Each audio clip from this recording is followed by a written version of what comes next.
From the 18th to the 20th century, everything that was enthusiastic about England and emulated England actually already existed in Venice. Let's find out how Venice, which was only a small city, was able to rise to a position comparable to that of the British Empire, which dominated the world. Venice was different from other Italian cities from the very beginning. It was founded on a group of small islands in a lagoon in the Adriatic Sea, which made it difficult to access by land.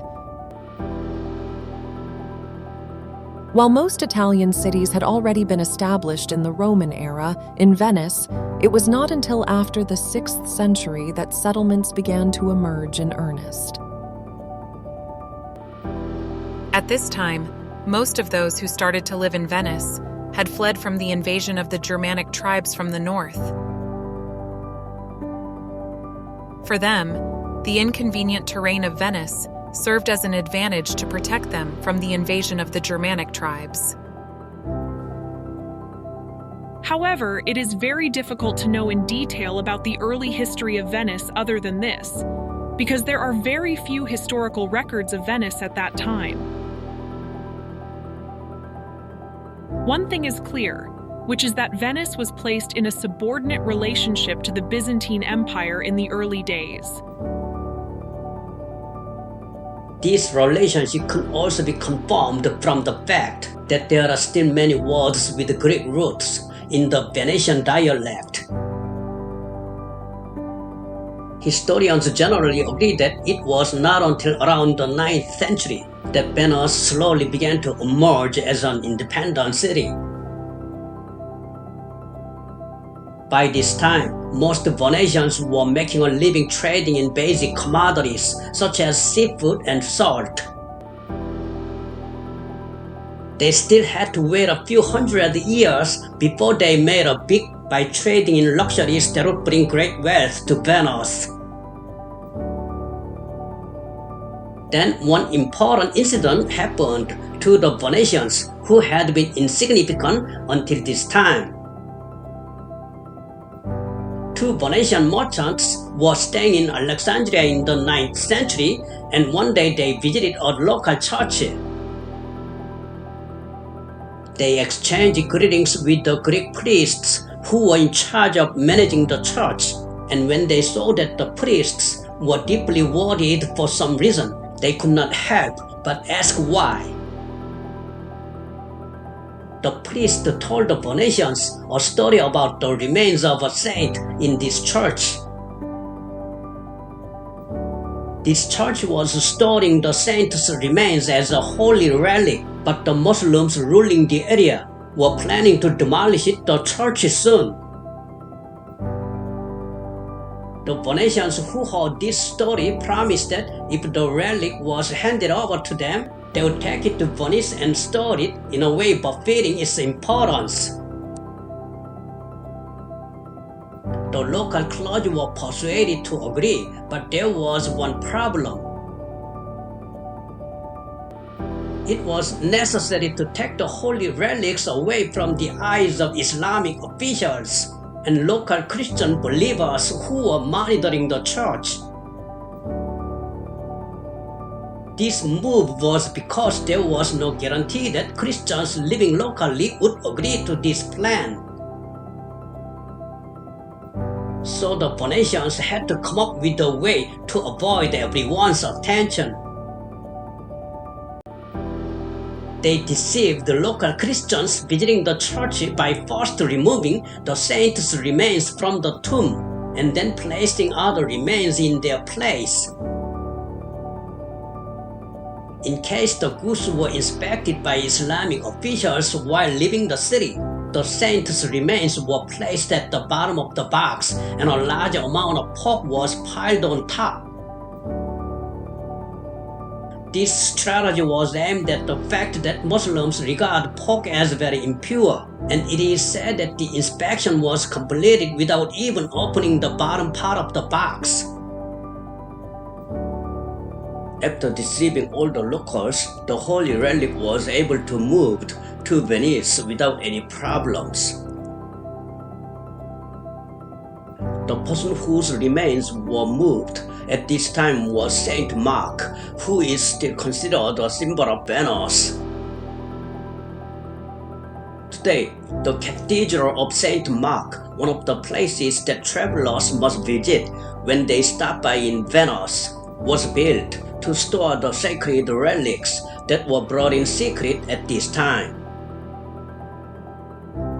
Regardless of whether these were the real remains of Saint Mark, this incident had a great impact on the formation of the Venetians' collective identity. As the construction of the cathedral began in the 10th century, Saint Mark and the city of Venice itself soon became known. And this is because the Venetians themselves began to believe that keeping the relics of Saint Mark would give them religious and political legitimacy. The importance of this can be inferred from the fact that later on, Venetians mentioned Saint Mark's name when signing various contracts and treaties. Even throughout Europe, the custom of using the name San Marco, or Saint Mark itself, to refer to the city of Venice began to emerge. Many medieval cities had saints representing them, but Venice was the only city to identify a saint with the city itself. Meanwhile, at the same time, Venice was able to begin to expand its influence due to the fact that it had a larger fleet of ships than other European cities. This was possible because there was no disagreement about concentrating the city's capabilities on shipbuilding due to its geographical conditions. The Venetians used a large fleet of ships to support the Byzantine Empire, something that other cities did not have. In return, they began to receive various trade privileges from the Byzantine Empire. For example, the Venetians lent ships to suppress a rebellion against the Byzantine Empire in southern Italy in 992. In return, the Venetians succeeded in drastically lowering the tariffs they had to pay to trade within the Byzantine Empire. This event is a good example of how Venice used its naval power to expand its influence and to gain favors from the Byzantine Empire. However, while Venice prospered through trade on the one hand, it also played a very important role politically in Europe on the other. The conflict between the Pope and the Holy Roman Emperor, which had nothing to do with Venice in the first place, played an important role in this. In the 12th century, when the Pope and Emperor could not decide on a winner even after several large-scale battles, they began to negotiate, but at this time, there was no mediator who could satisfy everyone as well as Venice.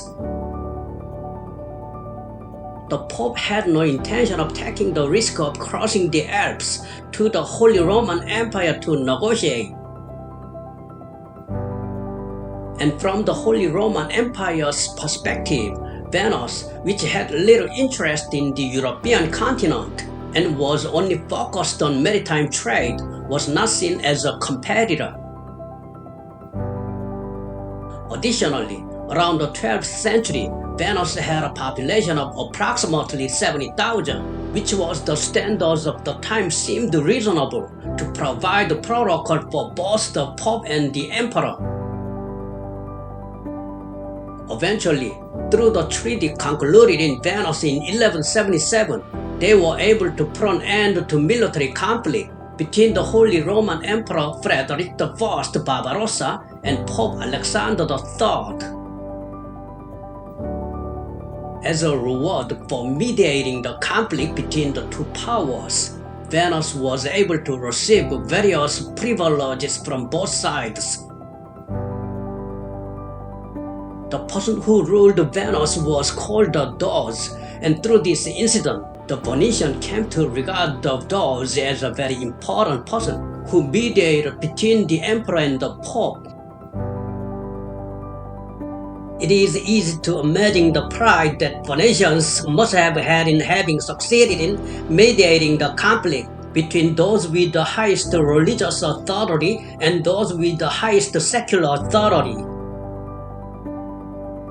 Historians say that while the events related to the remains of Saint Mark contributed to the formation of Venice's religious identity, the Treaty of Venice also determined the formation of its political identity.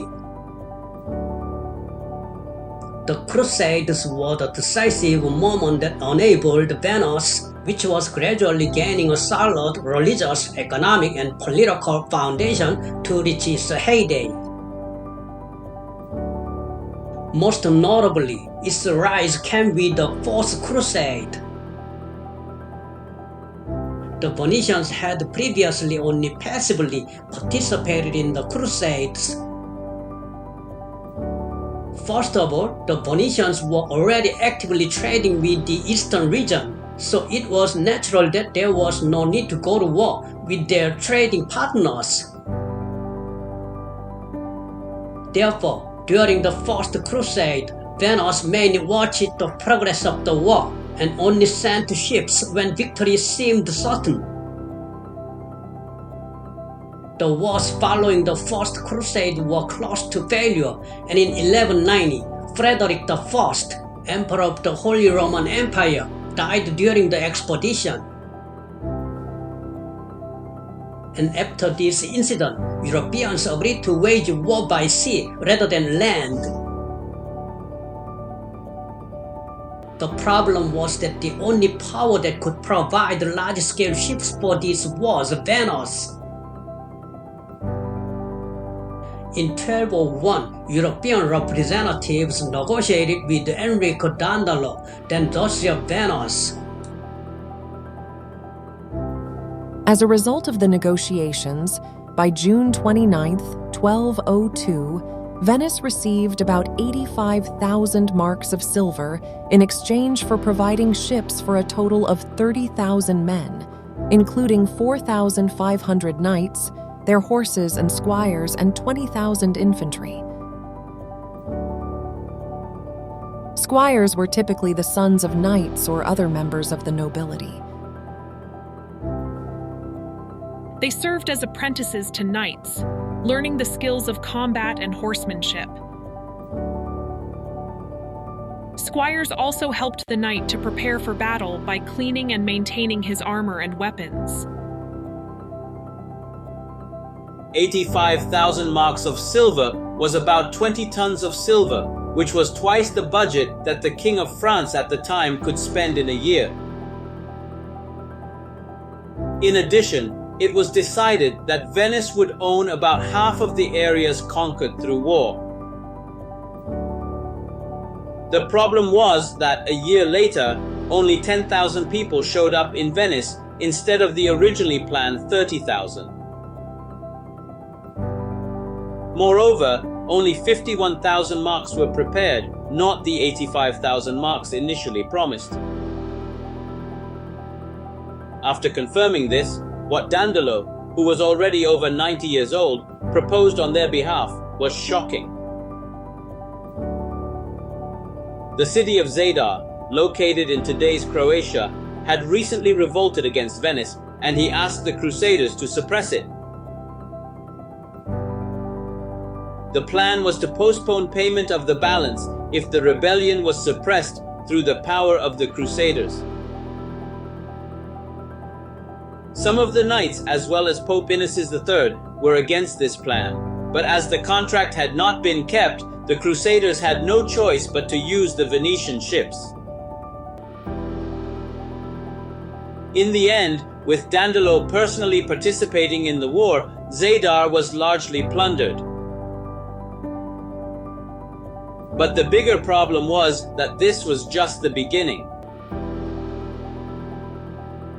When the Crusaders were occupying Zadar in 1202, Alexios, the crown prince of the Byzantine Empire, offered to help his father, Isaac II Angelus, who had been deprived of the emperorship 7 years earlier due to political circumstances within the Byzantine Empire.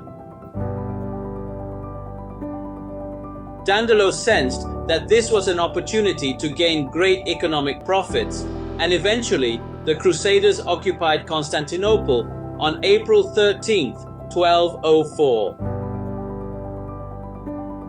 Historians estimate that the looting that took place at this time was extremely severe, even by the standards of the time, and that the amount taken would have been equivalent to about 400,000 silver marks.